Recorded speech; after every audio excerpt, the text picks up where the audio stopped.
Howdy folks, I'm Parker Barnes.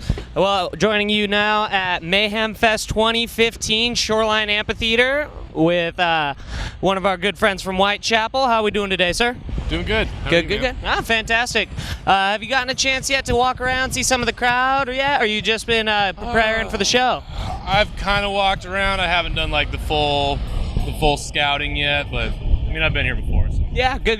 The energy's hot out there. You guys are probably gonna kill it for sure. Yeah, it looks good. So, what kind of gear are we rocking out today on?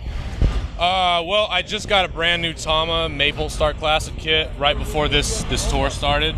There was actually all sorts of confusion with Tama. It wasn't going to be able to get out here in time for Mayhem, but they managed to make it show up, a week or two before we left. And the kit before this I was playing was a Birch Babinga Performer Star Classic. Right. Like I said, I just switched over to Maple with this set, and I couldn't be happier with it. Like the toms are so much more punchy. Everything about it's just like so much more clear. We actually we started taking. He was an original member of the band, Brandon Cagle. He now does front of house and he's worked with a couple of different bands. And we took him out last March to do sound for us, and he blew us all away. So he's now like a permanent member of our crew. And he was talking about, talking this crazy game about installing internal mics into my drums when they come in. That is an interesting concept that people have been experimenting with nowadays. What do you think about it? Well, like I said, when he kind of presented it, I was like, all right, whatever, Brandon. If you make it sound good, it sounds good. If not, we're pulling those things right out. And, he took about a day or two to put him in there, tweak some things around. Maybe 2 or 3 times we had to take the floor tom heads off and move the angle of the mic around, put them back on, retune them. But after a day or two of tweaking, they sound incredible. It's insane. I mean, I really, like I said, I wasn't sure about it, but now that we actually have them in there and we all run in-ears, with the right. Yeah. So, in-ear, the way that we hear the toms have never been so good.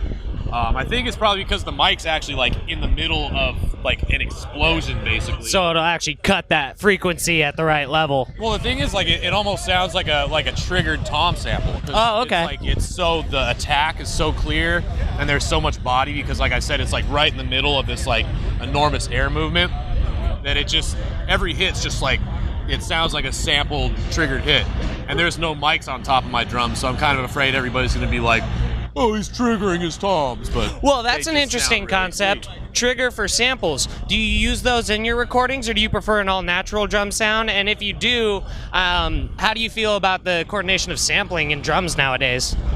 Well, the last 2 records that we've done with Mark Lewis, I have triggered my kick drum just because that's how I play live. Well, it makes it sound enormous. Well, the thing is, for the heel-toe technique that I use, it's kind of critical. I mean, also, I feel like it's kind of critical for single-stroke players, just death metal drumming in general. I mean, we have songs on our new record that are 250 BPM and in excess of that on the feet, 16 notes, which is pretty fast. So even doing single strokes, I feel like to really get that clarity and articulation of every note without it turning into this big, woofy pillow fest, you kind of need the triggers.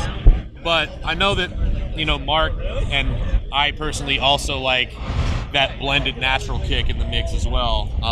Gives it the real room sound. Yeah, definitely. There's overheads, there's room mics, there's everything on the kit. You're hearing it. It's just the primary attack was based around the trigger.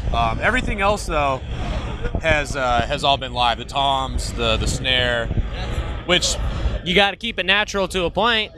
Some people do, some people don't. I mean, it's really just kind of what personal preference you're going for. I mean, if you like that heavily processed Joey Sturgis sound where everything is just or if you like a little bit more dynamic variance in your mix, it's just all about what you want. And Mark is very old school and natural with his drum sound. So I mean, there are times that I'll do a part and he'll make me go through and do a fill 5 times, that was perfect, but there's just that one thing missing. Can you hit it harder? So it's it's just cool for me. It's rewarding to go back and listen to the CDs that I've done with Whitechapel and be listen to the drums and be all those tom and snare hits. Yeah, I actually hit those. Yeah.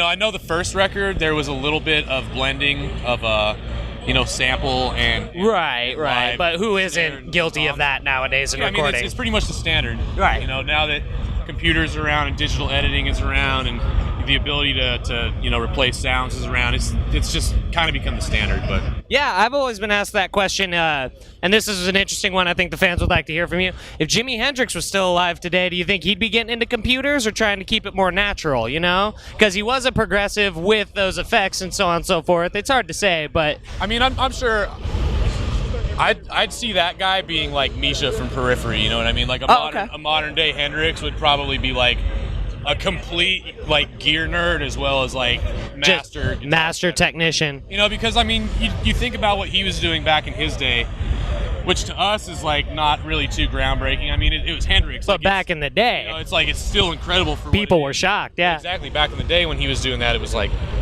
who is this guy?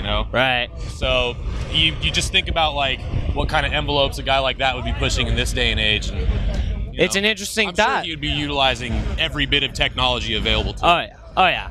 So any good things we can expect from Whitechapel this year? Are you, still on tour, just rocking out, or are we going to hear some new recordings? Or are we thinking about a new project at all? I mean, there's all sorts of stuff in the works. We're trying to really just figure out what's happening next. I mean, we are shooting for potentially recording a new record early next year. As far as tour, I mean, there's a couple things in the work for the fall, but well, that's good. Fans are always waiting to stay posted. And you have anything to say to your fans while we have the chance from Rock Hard Live?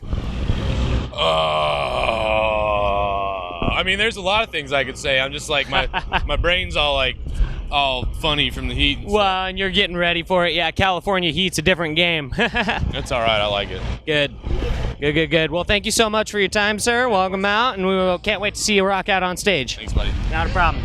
Thank you. What's up? This is Ben from Whitechapel, and I just got Rock Hard live.